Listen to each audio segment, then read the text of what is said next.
부모와 자식 사이에 부모와 자식 사이에 가장 중요한 것이 무엇일까요? 뭐 여러 가지 대답이 가능하겠죠. 사랑이다, 믿음이다, 소망이다. 저는 온전한 관계라고 생각합니다. 온전한 관계. 부모와 자식이 서로 온전한 관계를 맺고 유지하는 것이 최고로 중요합니다. 그런데 다른 모든 인간관계처럼 부모와 자식의 관계도 쌍방적입니다. 어느 한쪽이 일방적으로 잘한다고 되는 게 아니라 서로 잘해야 된다. 그런 뜻입니다. 그럼 동의하십니까? 그러니까 서로가 관계로부터 나오는 책임과 의무를 성실히 감당해야 합니다. 그럴 때 온전한 관계란 행복을 누릴 수 있습니다. 문제는 이것이 말처럼 그렇게 쉬운 일이 아니란 겁니다. 오늘 본문에는 이스라엘 백성들에게 굉장히 중요한 두 사건이 나옵니다. 하나는 할례 시행이고 또 하나는 유월절 준수입니다. 오늘 본문을 두 파트로 나눠서 살펴봅니다. 따라서 하십니다. 첫째, 하나님의 백성에게 새 출발이 필요하다. 누구에게 뭐가 필요하다? 하나님의 백성에게 새 출발이 필요하다. 자, 본문 1절은 요단강을 건넌 이야기의 결론에 해당됩니다. 동시에 본문의 사건의 배경이기도 합니다. 그 내용은 기적이 초래한 결과입니다. 어느 날 가나안 족속들의 귀에 빅 뉴스가 들려옵니다. 모두에게 큰 관심을 불러일으킬 만한 톱 뉴스, 즉 특종입니다. 여호와께서 요단 물을 이스라엘 자손들 앞에서 말리시고 그들을 건너게 하셨다는 소식입니다. 이성적으로 도저히 이해할 수 없는 기적이 아닙니까? 더욱이 이 기적을 일으킨 주인공 장본인이 이스라엘의 신인 여호와라니요.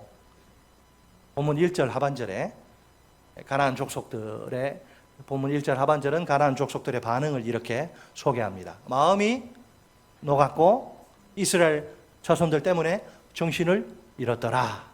마음이 녹고 정신을 잃었다. 문자적으로는 더 이상 그들 가운데 정신이 없었다.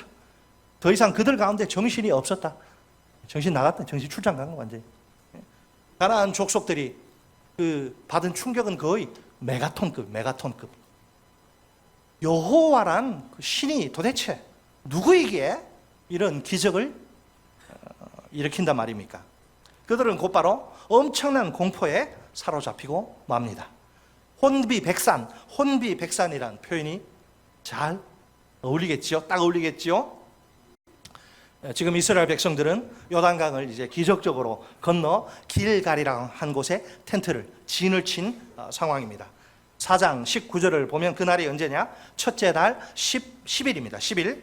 정확히는 출애굽 후 제41년이 되던 해입니다. 출애굽 1세대는 지도자인 모세와 함께 40년 동안 광야에서 생활하던 자들입니다. 슬프게도 그들 중 20세 이상은 갈렙과 여호수아를 빼놓고는 모두 광야에서 죽습니다.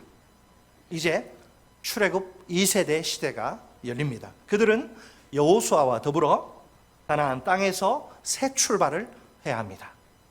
며칠이 지나면 1월 11일이니까 며칠 지나면 1월 14일 즉 유월절이 돌아오는데 가나안 땅에서 맞이하는 최초의 유월절입니다.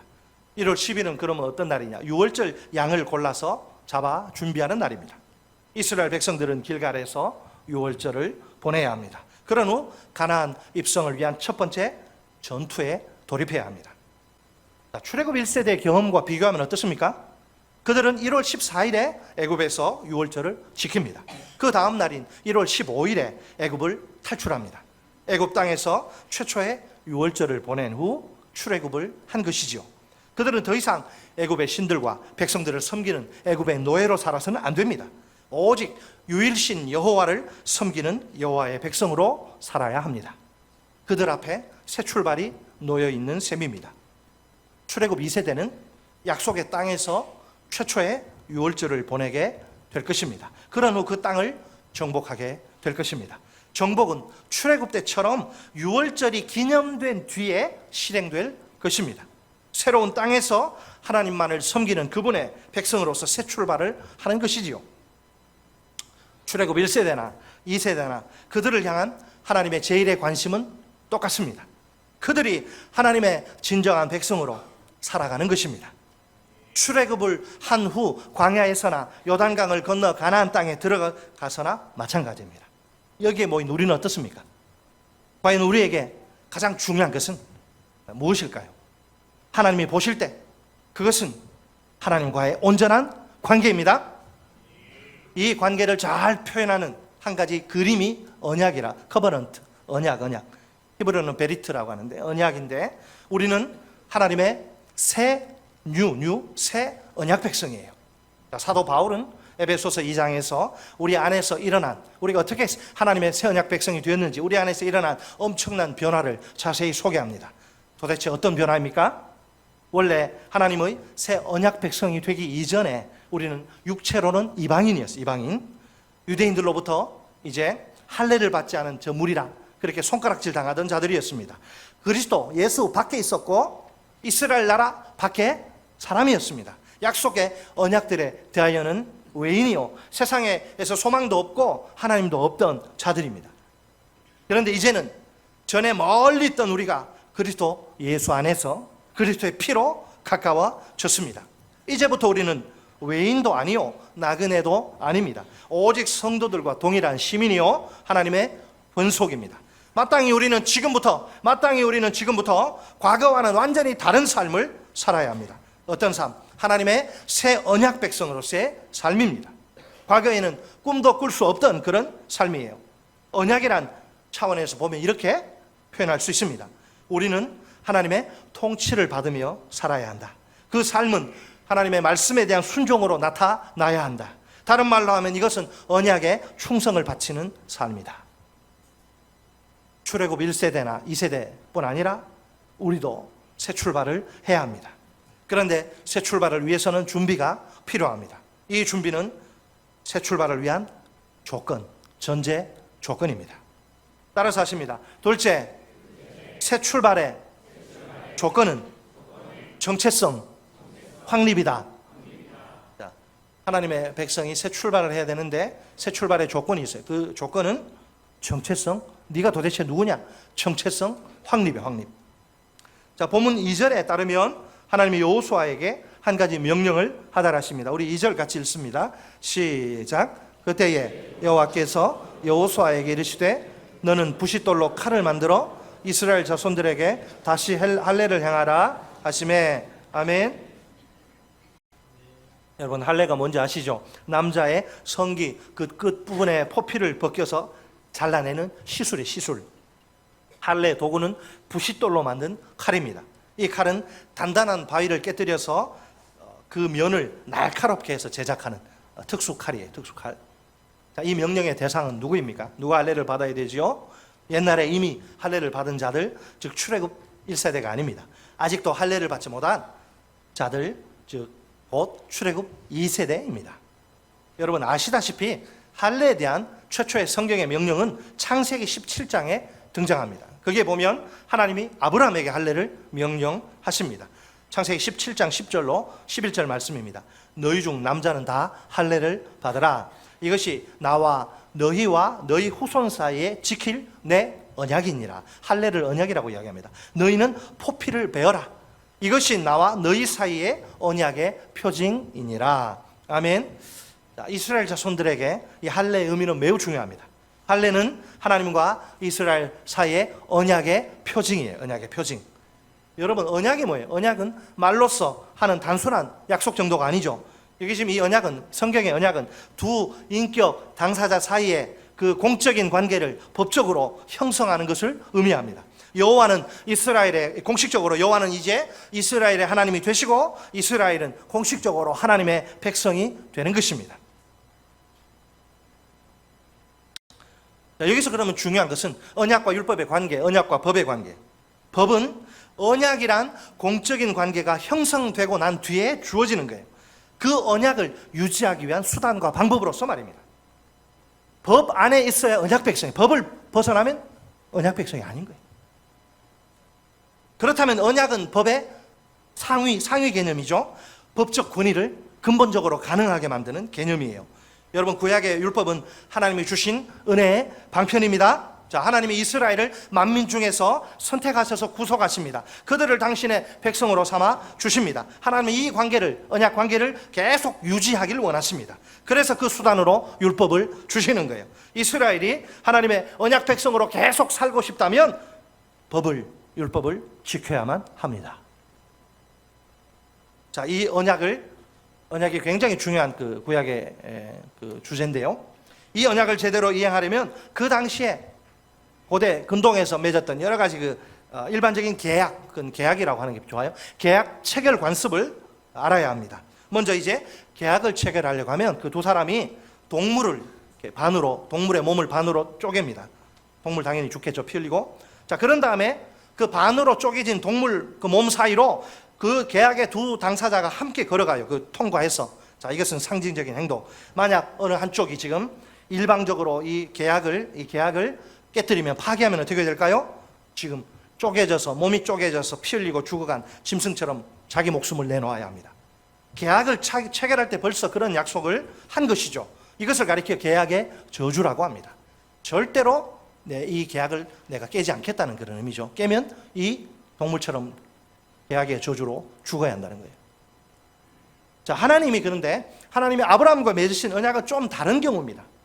언약의 두 당사자는 누구죠? 하나님과 아브라함입니다. 그러면 어떻게 원칙적으로 하면 하나님과 아브라함이 함께 쪼개진 그 짐승의 시체 사이를 같이 지나가야 돼요. 하지만 한 당사자인 아브라함은 빠집니다. 성경에 보니까 아브라함은 졸아요. 잠을 자요. 하나님의 임재를 상징하는 타는 횃불이 그 쪼갠 고기 사이로 확 지나가 버려요. 무슨 말입니까? 하나님이 혼자서 그 죽은 짐승 사이를 지나가신 거예요. 이것은 하나님 편에서 언약을 목숨 걸고 지키시겠다고 서약하시는, 맹세하시는 행위예요. 자, 만약 그러면 하나님 언약을 이렇게 맹세해놓고도 하나님이 언약을 지키시지 않으면 어떻게 됩니까? 무거운 책임을 지셔야만 합니다. 그 책임이란 언약의 저주입니다. 언약의 저주가 하나님께 쏟아지게 되는 거죠.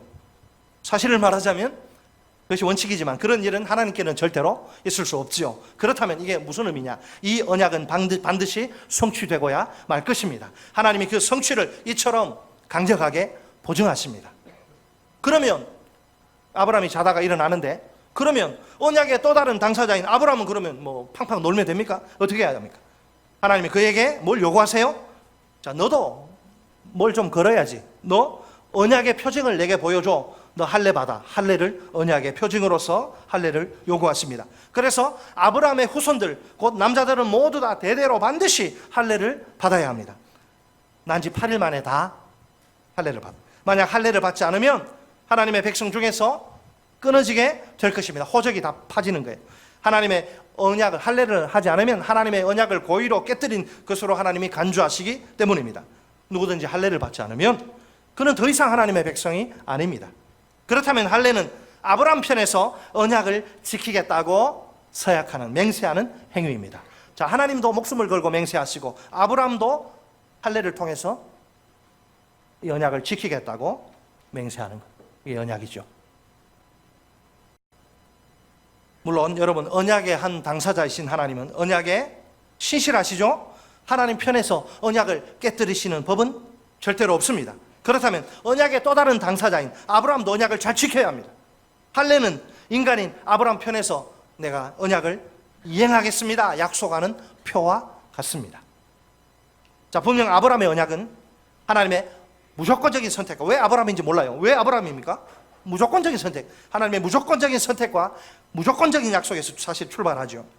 하지만 단순히 아무런 조건이 없는 그런 언약은 아닙니다. 사실은 조건이 이미 그 속에 내포되어 있어요. 아브라함의 후손들이 대대로 할례를 받아야 하고 언약의 충성을 다 바쳐야 하는 것이죠.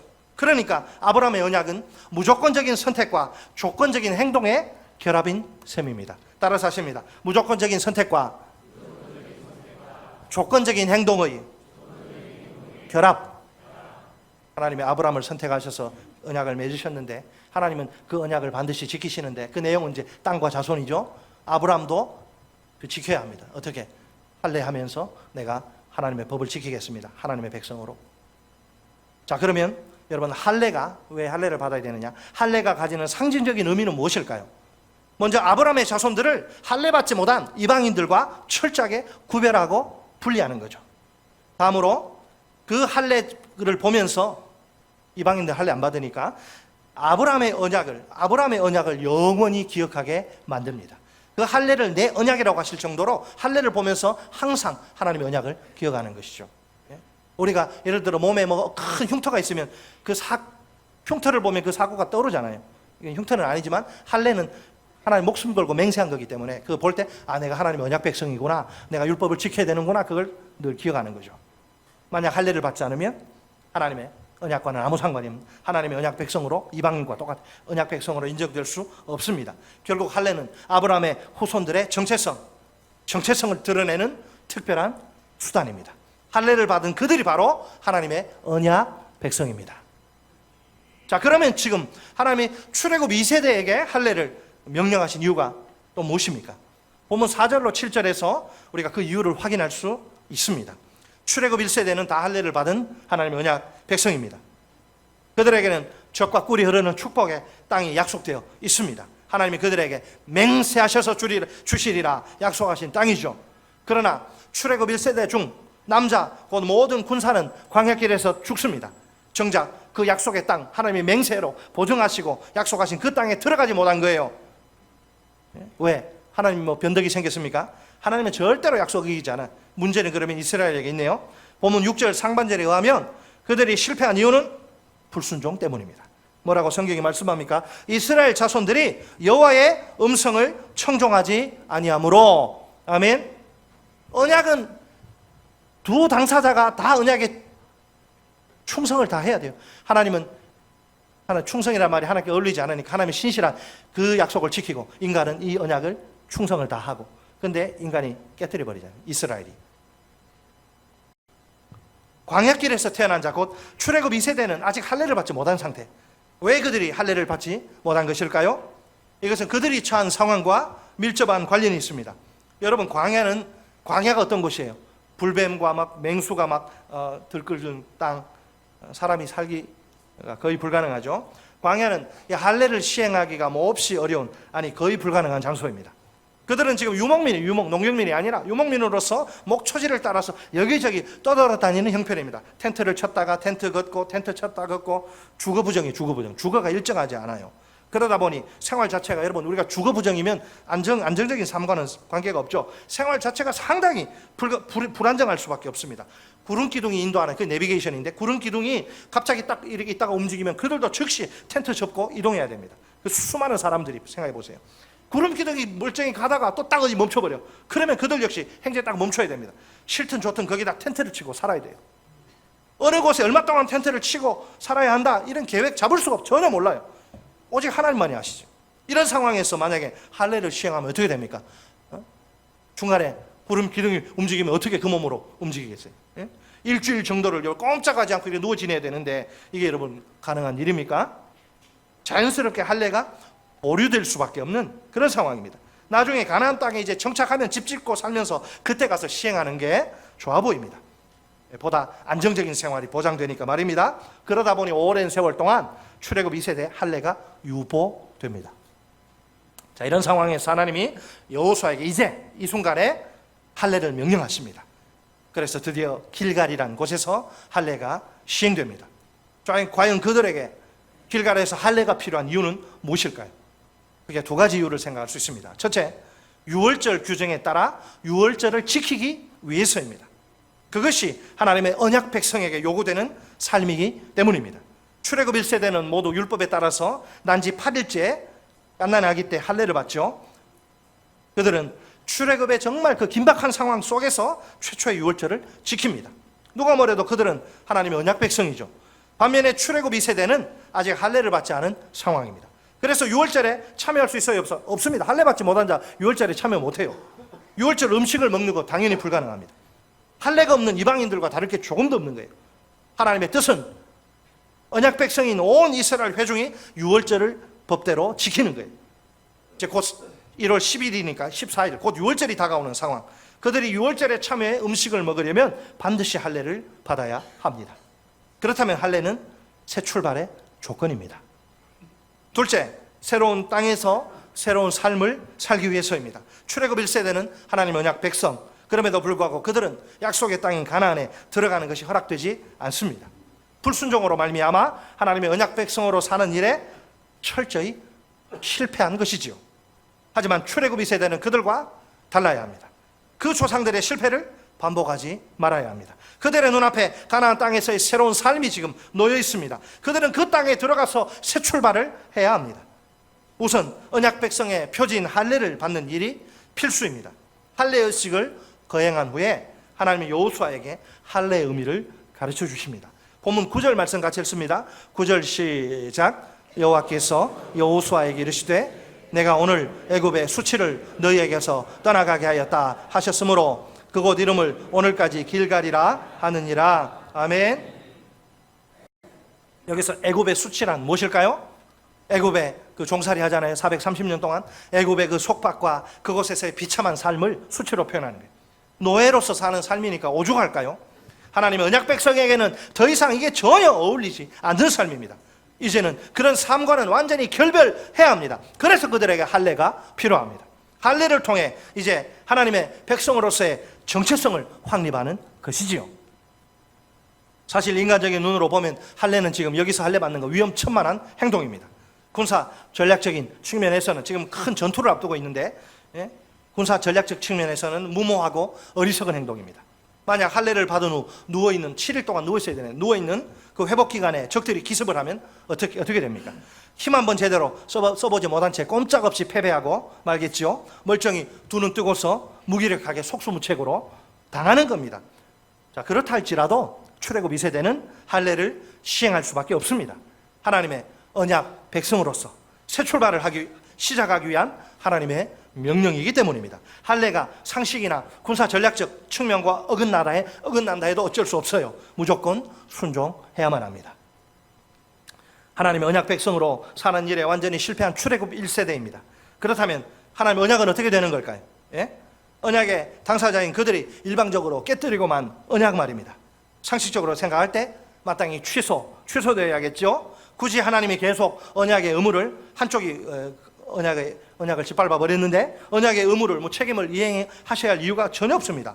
그들이 먼저 하나님의 언약 백성으로 살기 싫다고 거부했으니까 말입니다. 하나님도 그들의 왕으로 이제 통치하시기를 중단하시면 그만입니다. 언약 파기에 대한 모든 책임은 전적으로 그들에게 있어요. 하나님께는 아무런 책임이 없습니다. 언약의 저주는 그들이 홀로 감당해야 합니다. 하나님 입장에서 그냥 여기서 손 후를 터시면 끝. 이스라엘 말고 다른 민족을 언약의 파트너로 부르시면 됩니다. 그들과 새 출발하시면 돼요. 아주 간단합니다. 그러나 우리 하나님은 그렇게 하시지 않습니다. 아니, 그렇게 하실 수 없습니다. 우리 하나님은 이스라엘을 포기하시지 않습니다.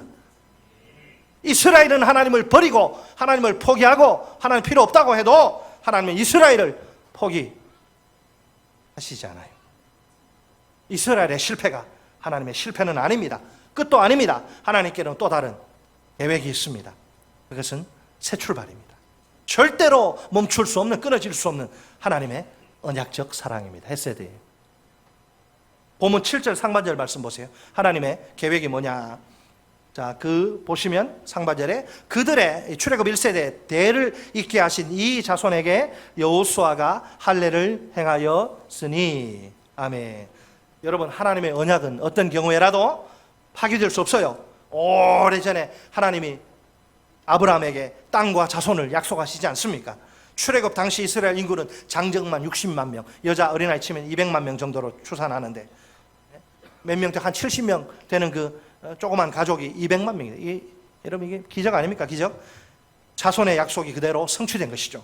이제 그러면 남은 것은, 언약은 땅과 자손 두 개거든요. 자손은 됐어. 이제 남은 것은 땅의 약속. 출애굽 1세대가 언약에 충성하면 됩니다. 하지만 그들은 광야 40년 세월 동안 불순종의 죄를 저지릅니다. 그래서 그 죄의 결과로, 대가로 약속의 땅인 가나안에 들어가지 못합니다. 광야에서 다 죽고 맙니다.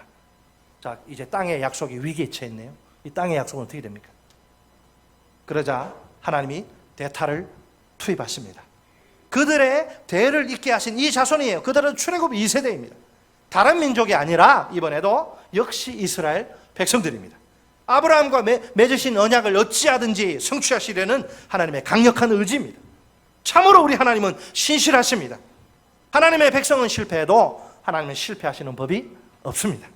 무슨 일이 있어도 틀림없이 언약을 성취하시고야만은 신실하신 하나님입니다. 그런데 새 출발의 조건은 무엇입니까? 정체성 확립입니다. 그들은 하나님의 언약 백성이란 정체성을 확실히 분명히 해야 합니다. 이렇게 우선 자기들이 누구인지를 정확히 알아야 합니다. 그런 후에야 그 정체성에 합당한 삶을 살 수 있기 때문입니다. 정체성 확립의 방법으로 하나님이 말씀하신 게 할례 시행과 유월절 준수입니다. 여러분, 무엇보다 언약이란 쌍방, 일방적인 게 아니에요. 사실 언약이란 쌍방 관계로 맺어집니다. 언약이 잘 유지되기 위해서는 어떻게 해야 할까요? 언약의 두 당사자인 하나님과 그분의 백성이 다 잘해야 합니다. 어느 한편만 잘한다고 되는 게 아니에요. 부모 자식과의 관계 똑같아요. 하나님과 그분의 백성이 각자 자기 책임과 의무가 있는데, 언약은 책임과 의무가 나와요. 그 언약을 맺는 순간 각자가, 하나님과 그분의 백성이 각자 자기 책임과 의무를 성실하게 잘 감당해야 됩니다. 신실하신 하나님께는 아무런 문제 없어요. 하나님은 항상 왕으로서 당신의 백성을 의와 사랑으로 통치하십니다. 한치의 소람도 없는 완벽하고도 완전한 통치예요. 문제는 하나님의 백성에게 있습니다. 하나님의 통치를 온전히 받지 않는 겁니다. 그 통치에 저항하고 불순종하는 것이죠. 자기가 자기 인생의 왕으로 살고 싶으니까 말입니다. 스스로가 하나님의 백성으로 살기를 거부하는 셈입니다. 하나님의 은혜를 제 발로 뻥하고 차버리는 꼴이지요. 자, 여러분, 신약 시대를 살아가는 우리는 어떨까요? 우리는 주의 백성이오니. 실패한 언약 백성이 아니고 우리는 새 언약 백성. 이미 여러분 제가 앞에서 언급한 것처럼 우리는 하나님의 그냥 언약 백성이 아니고 새 언약 백성입니다. 이 언약을 타고 지금 이 순간도 하나님의 엄청난 사랑이 흘러 넘치는 중입니다. 우리가 이 하나님의 풍성한 사랑을 똑똑히 볼 수 있어야 합니다. 그리스도께서 자기 몸과 피로 친히 세우신 새 언약이에요. 황송하게도 우리 같은 죄인들을 새 언약의 파트너로, 우리를 신부로 부르시고 세워주신 거예요. 예수님이 잡히시기 전날 밤에 제자들과 함께 이제 유월절 만찬을 나누십니다. 마지막 식사. 이 만찬은 사복음서에 다 기록될 정도로 대단히 중요한 사건입니다. 그 자리에서 예수님은 제자들에게 자기가 이제 십자가 지고 죽을 텐데 십자가 고난과 죽음이 무엇을 의미하는지를 설명하십니다. 그때 두 가지 상징 행위를, 그림 언어를 동원하십니다. 먼저 예수님이 떡을 가지시고 축복하신 후에 제자들에게 주시며 말씀하십니다. 받아서 먹으라. 이것은 내 몸인지라. 이스라엘 백성들이 여러분 유월절 음식을 먹어야 하는 이유가 무엇입니까? 출애굽의 의미를 되새기고 그 결과인 해방을 누리기 위해서입니다. 예수님의 제자들이 떡을 먹어야 하는 이유는 또 무엇입니까? 예수님의 구속적 죽음의 의미를 되새기고 그 혈액인 구원을 누리기 위해서입니다. 종합하면 하나님의 언약 백성으로 살기 위해서입니다. 곧이어 예수님이 잔을 가지시고 감사 기도를 하신 후에 또 제자들에게 주시며 말씀하십니다. 너희가 다 이것을 마시라.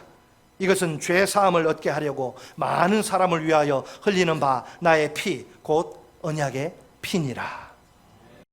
예수님은 잔에 대한 설명을 통해 떡에 관한 설명의 의미를 보충하십니다. 이 설명은 유월절 양의 희생을 떠올리게 합니다. 무엇보다 여기에는 다양한 구약적인 배경이 반영되어 있는데요. 대표적인 배경은 예레미야 31장에 기록된 새 언약이고, 또한 이사야 53장에 등장하는 고난당하는 여호와의 종입니다. 채찍에 맞고 멸시받는 여호와의 종. 결국 예수님의 죽음은 구약 성경에 예언된 새 언약의 성취인 셈입니다.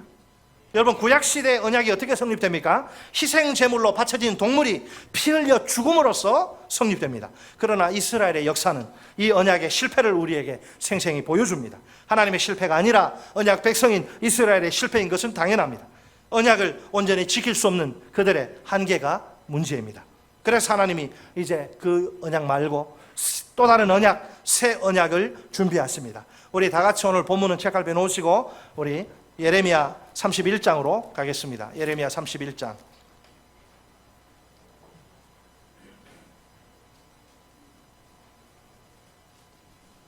31절 1102쪽 구약성경 1102쪽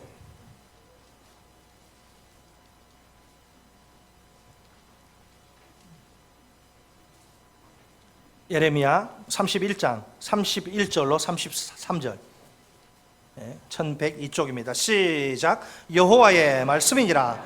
보라, 날이 이르리니 내가 이스라엘 집과 유다 집에 새 언약을 맺으리라. 이 언약은 내가 그들의 조상들의 손을 잡고 애굽 땅에서 인도하여 내던 날에 맺은 것과 같지 아니할 것은 내가 그들의 남편이 되었어도 그들이 내 언약을 깨뜨렸음이라. 여호와의 말씀이니라. 그러나 그날 후에 내가 이스라엘 집과 맺을 언약은 이러하니 곧 내가 나의 법을 그들의 속에 두며 그들의 마음에 기록하여 나는 그들의 하나님이 되고 그들은 내 백성이 될 것이라. 여호와의 말씀이니라. 아멘. 그 지금 새 언약, 예수님이 6월절 만찬에서 말씀하시는 거예요. 새 언약이 어떻게 성취되는가? 예레미야가 지금 예언했는데 새 언약은 우리 주님의 말씀처럼 많은 사람이 죄 사함을 얻도록 예수님이 피를 다 쏟으심으로 성취되는 거예요. 그 결과 새 언약은 하나님과 예수님의 언약의 피를 마시는 자들 사이에 맺어집니다. 새 언약이 누구와 누구 사이에 맺어진다고요? 한편에는 하나님, 한편에는 예수님의 언약의 피를, 예수님 피 마시라 그랬잖아요. 예수님의 언약의 피를 마시는 자들 사이에 맺어지는 거예요. 그들의 정체는 하나님의 새 언약 백성이요, 하나님의 진정한 백성입니다. 이처럼 예수님이 흘리신 언약의 피는 하나님의 참된 백성을 구성하고 모으는 기초예요. 그렇다면 예수님의 언약의 피를 마신다, 무슨 뜻입니까? 예수님을 구주와 주님으로 영접한다는 뜻입니다. 이렇게 예수님을 구주와 주님으로 믿는 우리가 바로 하나님의 새 언약 백성입니다. 하나님의 참된 백성입니다. 우리가 어떤 경우에라도 옛날로 돌아가서는 안 돼요. 하나님 없이 내 마음대로 내가 주인 노릇하고 내가 왕 노릇하던 그 옛날로 돌아가서는 안 됩니다. 언약과 상관없는 삶을 살면 안 돼요. 먼저 우리가 내가 누구인가, 하나님의 새 언약 백성이란 정체성을 확립해야 합니까? 그런 다음 하나님의 새 언약 백성으로 살아야 합니다. 우리에게 하나님의 참된 백성으로서의 삶이 나타나야 합니다. 여러분, 성경에 보면 많은 예언들이, 많은 그 명령들이 나오죠. 하라 명령과 하지 마라 명령. 왜 해야 되고 왜 해야 되지 말아야 합니까? 이유는 하나, 우리가 하나님의 언약 백성이기 때문에. 불신자는 그렇게 성경의 명령 따를 이유가 없죠. 사실 여러분, 하나님과 이 시간 우리가 하나님과 우리의 관계를 한번 점검해 봅시다. 제가 서론에서 부모와 자식 사이에 중요한 게 온전한 관계라고 했는데 하나님과 우리 사이도 마찬가지. 하나님의 최고의 관심은 우리가 하나님과 온전한 관계 속에서 행복을 누리며 사는 거예요. 자, 한번 봅시다. 하나님과의 관계, 나와 하나님과의 관계. 여러분, 나를 향한 하나님의 최고의 관심은 이 땅에서 부자로 살고 성공 출세하는 거 아니에요. 네가 나와 온전한 관계를 계속 누리고 있느냐, 그거예요. 온전한 관계. 새 언약 속에서의 관계. 예수 그리스도의 일방적인 피의 헌신으로, 죽음의 헌신으로 맺어진 새 언약입니다. 예수님은 죄인인 우리를 구속하시기 위해 십자가에서 자기 목숨을 버리십니다. 온몸이 다 찢겨지시고 피 한 방울 남김없이 전부 쏟으시며 저주받으시며 죽으십니다. 자, 혹시 이렇게 질문하시고 싶은 분은 안 계십니까? 아니, 예수님의 그 십자가 고난과 죽음 2000년 전에 유대 나사렛, 유대 그 골고다 언덕에서 예수란 청년, 나하고 피 한 방울 안 섞였는데, 나는 몽고족이고 저분은 저기 팔레스타인 그쪽이잖아요. 인종이 달라요. 예수님과 우리 인종이 달라요. 낯선 33세 청년, 로마에 대한 반역, 또 신성 모독죄로 처형당한 그 힘없는 33세 나사렛 예수란 청년, 십자가에 고난 당하고 못 박혀 죽었는데 나하고 무슨 상관이 있습니까? 아무리 생각해도 이해가 안 되는 거예요. 이게 솔직히 이해가 됩니까? 이게 나사렛 예수하고 나하고 무슨 상관이 있어요? 참으로 놀랍게도 내가 예수님을 구주와 주님으로 믿는 순간 기적이 발생합니다. 내가 예수님의 십자가 고난과 죽음에 동참하게 되는 거예요. 그 속으로 내가 들어가는 거예요. 이것을 가리켜서 그리스도와의 연합이라. 연합. 그리스도와의 연합. 그리스도가 내 안에, 내가 그리스도 안에 있게 되는 거예요. 하나님의 신비입니다. 우리 이성으로 이해하는 것은 불가능합니다. 이 연합의 결과, 연합되었기 때문에 예수님의 고난과 죽음이 나와 상관없는 것이 아니고 내게 실제적인 효력을 발생시킵니다. 그것은 죄와 사망으로부터의 완전하고도 영원한 해방이에요. 예수님의 그 십자가 고난과 죽음 때문에 내가 죄와 사망에서 완전히 해방되었습니다. 얼마나 감사한 일입니까? 억만 금을 주고도 살 수 없는 하늘의 행복이에요. 누가 뭐라 해도 우리는 모든 상황 속에서 이 행복을 노래할 수 있습니다. 이제 나는 예수님의 살, 즉 몸을 먹은 하나님의 새 언약 백성입니다. 예수님의 그 피를 마신 하나님의 참된 백성입니다. 여러분, 하나님과 나의 온전한 관계 어떻게 유지됩니까? 새 언약에 대한 상호 헌신으로, 상호 헌신과 충성으로 유지돼요. 하나님의 헌신, 충성, 이것은 두말할 필요조차 없습니다. 언제나 조금도 변함이 없어요. 나의 왕이신 하나님은 그분의 백성이 내가 그분을 거절하고 그분의 가슴에 대못을 받고 그분을 싫다고 도망가도 나의 왕이신 하나님은 그분의 백성인 나를 항상 의와 사랑으로 통치하십니다. 늘 문제는 내 편에 있는 거라, 내 편에. 내가 하나님의 새 언약 백성으로 살지 않는 겁니다. 내가 하나님의 참된 백성으로서의 삶을 포기하고 내려놓는 것입니다. 왜? 불편하니까. 오늘 하나님의 새 언약 백성이라고 하는 나의 최고의 관심은 무엇입니까? 여러분, 예수 믿는 여러분 최고의 관심이 무엇입니까? 하나님의 참된 백성이 나는 이 세상에서 무엇을 추구하며 살고 있습니까? 나의 제일의 관심이 하나님처럼 그분과 나의 온전한 관계가 맞습니까? 이 하나님과의 온전한 관계를 생명처럼 소중히 여기고 있습니까? 그래서 현재 이 관계가 잘 유지되는 중입니까? 나는 정말 하나님의 새 언약 백성으로 살고 있습니까? 내게 하나님의 참된 백성으로서의 삶이 나타나는 중입니까? 내가 하나님의 통치를 받으며 날마다 살고 있습니까? 매일매일의 내 삶 속에서 하나님의 말씀에 대한 순종이 열매로 드러나는 중입니까? 하나님의 새 언약 백성인 우리에게 새 출발이 필요합니다. 그리스도의 십자가 고난과 죽음으로 하나님의 새 언약 백성이 된 나예요. 이제 과거의 나는 잊고 일평생 하나님의 새 언약 백성으로 살아야 합니다. 새 출발의 조건은 정체성 확립입니다. 나는 그리스도의 몸과 피를 먹고 마신 새 언약 백성이라. 이제는 항상 이 정체성을 뼛속 깊이 새깁시다. 하나님의 새 언약 백성이면 부끄럽지 않게 하나님의 새 언약 백성답게 삽시다. 우리의 행복이 다른 데 있는 게 아닙니다. 하나님의 새 언약 백성으로 사는 데 있습니다. 이 사실을 꼭 믿으시기 바랍니다. 끝으로 우리 다 함께 외쳐볼까요? 하나님은 우리의 왕으로서 우리를 다스리시고 인도하신다. 우리는 하나님의 백성으로서 그분의 통치에 순종하며 살아야 한다.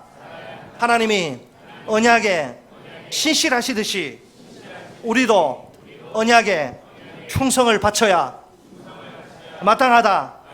그것은 하나님의 말씀에 대한 순종으로 표현되어야 한다. 하나님은 우리 왕이시고 우리는 그분의 백성이라. 하나님은 우리를 완전한 의와 완전한 사랑으로 통치하시고 우리는 그 통치 속에서 그분에게 순종하며 그분이 주시는 하늘의 행복을 누리며 주님 부르시는 그날까지 하나님의 새 언약 백성으로 살아야 합니다.